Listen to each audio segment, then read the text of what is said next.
everyone, welcome back to my channel, and if you are new, thank you so much for stopping by. Today I want to talk about stress. I want to talk about the effects that stress has on our body and literally the damage that it causes from head to toe in terms of our digestive system and our brain and all of that.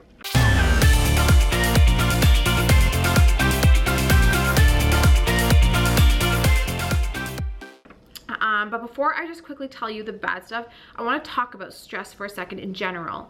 There is something called good stress, or the fight or flight. It's a response that our body naturally has and naturally goes through when we are, triggered. So say you're walking in the park and you see somebody coming to stab you. You go into that quick fight or flight, and it's this natural stress response that our body has. Or our ancestors back in the day say they're, there's animals, like they have to run away from a bear or a tiger or whatever. The fight or flight is, your body's natural response, and animals have this too. However, in today's society, our stress levels are always up here. We have chronic stress. We are stressed at work. We are stressed at home with kids. We're stressed when we're driving. Everything is just constant stress. So normally the good stress that our body has, that natural response that we want to have, normally when you're stressed about something, say a stabbing, you're getting stabbed, it happens, but eventually your stress will come down and then it stays down, and you shouldn't have that stress response until another serious event. But like I said, because today we're just stressed all the time with everything, we just remain up here and we never resolve the issue. So our stress just stays up here and we have chronic stress. So what happens is when you have like that fight or flight response, or the good stress, your body will increase adrenaline, increase cortisol. These are good things in the moment. So say, thinking back to our ancestors, or even now, back to the stabbing, for example, if you were to get stabbed, your body will increase that adrenaline so you can run away quicker or fight better. But your body also does other things that are good in the moment, but not good if you have chronic stress. So for instance, all these functions will be decreased, like digestion, growth, your reproduction system, immune system.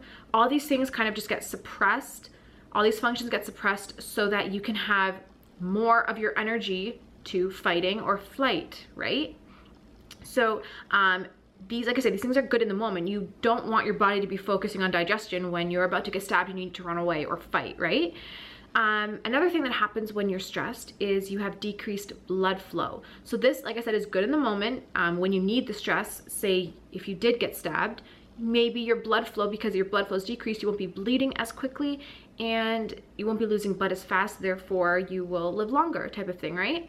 So these are good responses, and these are responses that are kind of just in us and in animals too, that we want, but only for extreme, scenarios where we actually need to be stressed. Nowadays, we just don't know how to de-stress. We don't know how to take a step back, and we have chronic stress, and I'm one of these people, and it is destroying me. So all these, weakened immune system and reproductive systems and all of that, everything is suppressed, but they're always suppressed because we're chronically stressed. So I'm going to talk about some of the effects that being chronically stressed has on the body. And I do have my notes right here, so if I do look down, it's just to keep me on track, so I don't want to forget anything. Basically, when you are stressed, you have one of the biggest things is you have an increased risk of heart disease and stroke. And that makes sense because if you think about it, when you have decreased blood flow, which, like I said, is good if you need it, but when we're chronically stressed, it's not good because it causes other things, which I will tell you in a minute. Your heart isn't pumping properly. Everything is tensed up in your body. All of your organs, everything gets tensed up, and blood isn't flowing correctly. Therefore, increased risk of heart disease, stroke, all of that, heart failure, heart attacks. Being chronically stressed also causes inflammation in the body. So this is bad news if you have psoriasis or eczema. You will always be inflamed. Every organ in your body will be inflamed. And as a result, it'll show. So like for me, my eczema, my psoriasis, it's all due to inflammation, and I'm chronically stressed, and I'm one of those people that really struggle to not be stressed. But yeah, your body is just inflamed, and when you are inflamed, even your brain will be inflamed, and it just causes so many issues. Your immune system, I already said in the beginning, gets suppressed. So therefore you're getting sick more. Maybe you're one of those people that eat a ton of healthy food and you work out and you do everything right, but yet you still get sick and you're like, why am I always sick? probably just because you're stressed. Maybe you have a busy job, or you're a stay-at-home mom and you have a bunch of kids and you're really stressed. Whatever the reason why you are stressed, maybe you have a sick loved one and you're just taking care of them all the time and it's stressing you out. Whatever it is, if you are stressed, your immune system is suppressed or is weakened, and you're able to catch, you know, viruses and bacteria and all that much faster, and therefore getting sick more often. Aging. So like I said, your blood flow is decreased. When your blood flow is decreased, you'll be aging quicker. So your hair, skin, nails, you'll have decreased blood flow to those areas, and you might get wrinkles sooner, or you might, you know, have, you know, skin issues. Weight gain. So when you are stressed, like I said, when your body goes into the fight or flight, adrenaline and cortisol get released and get really high in the body. The problem is, when we're chronically stressed, our cortisol remains high. When your cortisol is high, your body stores fat. So all that belly fat that you have, it usually stores it around the tummy. All that belly fat that you have, like if that stubborn belly fat, you could be working out and doing, you know, all sorts of things. And if you still have that belly fat that you just can't get rid of, and you're like, why isn't it leaving? Like, I'm working out, I'm like not eating, whatever. It's probably just because you are very stressed all the time and just hanging on to that extra fat. That's what your body does. You know, especially with our ancestors back in the day, they might not have had food that often, especially during harsh times, harsh seasons.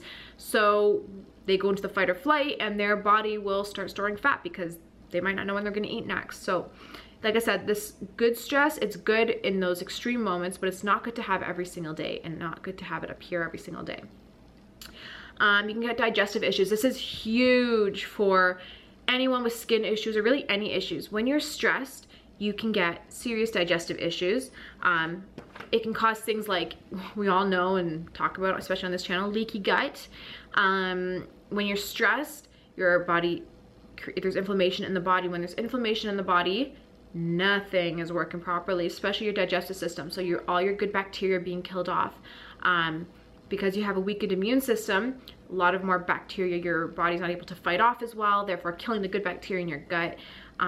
So it causes leaky gut. When you have leaky gut, things pass through the gut lining and just cause more inflammation in the body, like undigested proteins and whatever else you're eating. So it's kind of like this vicious cycle. And sometimes you might notice, like if you are stressed, say you're really stressed for an exam or something, and all of a sudden you're like, oh, I got stomach cramps, or your stomach feels like it's in knots. That's because you're stressed, and it's causing, that's not a good feeling. That's your digestive system literally like being suppressed and not being able to digest food properly. And all that because, like I said, when you are stressed, digestion is lower on the list, is lower on the priority list for your body. So you got a lot of digestive issues. It can cause IBS and all these, you know, or IBD or whatever. So chronic stress, just like I said, it's all kind of comes back to inflammation. So chronic stress causes inflammation, which causes all these issues in the body. And the last thing I want to say is depression. Chronic stress is inflammation in the brain, which therefore causes issues with the brain, such as depression. And I know a lot of people who are depressed, if they go seek therapy or seek help, one of the root causes ends up coming down to stress. They're stressed about something, whether it's, you know, they lost their job, or maybe lost a loved one, whatever the reason why you are depressed, it usually comes down to stress. You're stressed about something. So that's just kind of like a summary of the issues of stress. So I want to just kind of share this with you guys, maybe have you guys rethink your everyday life and really analyze and assess how stressed you actually are. For me, I would say 80 to 90% of my day is high levels of stress, which I know sounds insane, but it really is. And I know, like, I can't heal my leaky gut. You can do whatever you want, eat all the good foods, but if you are stressed, you're not going to heal it, and you kind of, everything's just kind of going away. So you've got to bring those stress levels down, whatever that is for you, whether it's a hot bath or a vacation, whatever, you need to de-stress. So I hope you enjoyed this video. If I left anything out, comment down below and let me know. Thank you so much for watching. If you liked it, please give it a thumbs up so I know to make more videos like this, and I will see you in my next video.